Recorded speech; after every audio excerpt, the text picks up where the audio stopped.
శ్రద్ధగా విను. సూర్యుడు మకర రాశిలో ఉండగా మాఘమాసమున ప్రాతకాలమున నదీ సరస్సు మున్నగు వాని యందు స్నానము చేసినవాడు శ్రీహరికి ఇష్టుడగుతాడు.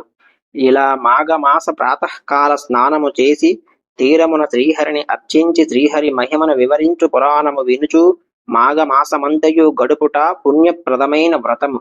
మాఘ స్నానము మానినవాడు, సత్య శౌచములను విడిచినవాడు, పరులను నిందించువాడు బ్రహ్మహత్య చేసిన వానితో సమానులు. అబద్ధపు సాక్ష్యమును చెప్పినవాడు, దురాచారుడు, స్త్రీ సాంగత్యలోలుడు, మాఘమాస స్నానము మానినవాడు బ్రహ్మహత్య చేసిన వానితో సమానులే అగుదురు. కన్యలను అశ్వములను అమ్మినవాడు, చెరువుగట్టును తెగగొట్టినవాడు, పరస్త్రీ సాంగత్యము కలవాడు, దేవద్రవ్యమును అపహరించువాడు, తానిచ్చిన దానినే దొంగిలించువాడు, మద్యపాన లోలుడు, ఆడిన మాటను తప్పినవాడు, పెద్దలను దేవతలను బ్రాహ్మణులను ద్వేషించువాడు, దేవునికి నివేదన చేయని అన్నమును తినువాడు, పితృశేషాన్న భోజనుడు, సోదరుని భార్యతో రమించువాడు, అసత్యము ఆడేవాడు, భుజించుచు అపవిత్రమైన మాటలు మాట్లాడువాడు, వినువాడు, పురాణ శ్రవణమును వివాహాది శుభకార్యములను పాడు చేయువాడు, తల్లిదండ్రులను ద్వేషించువాడు వీరందరూ పాపాత్ములే.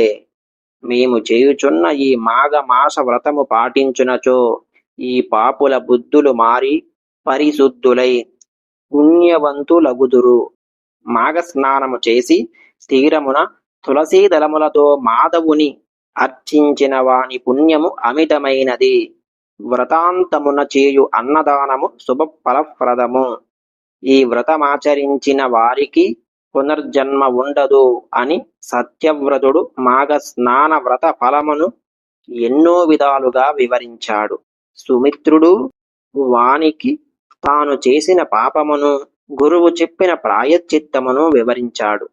అప్పుడు వారు మాఘస్నానమును 3 దినములు చేసిన సర్వపాపములు నశించును. కాబట్టి ఈ మాసమున ఇంకనూ 3 దినములు మిగిలి ఉన్నది. ఈ 3 దినములను మాఘస్నానమాచరించి ప్రాయశ్చిత్తముగా గంగాతీరమున తపము చేయమని సుమిత్రునికి వారు హితము పలికారు.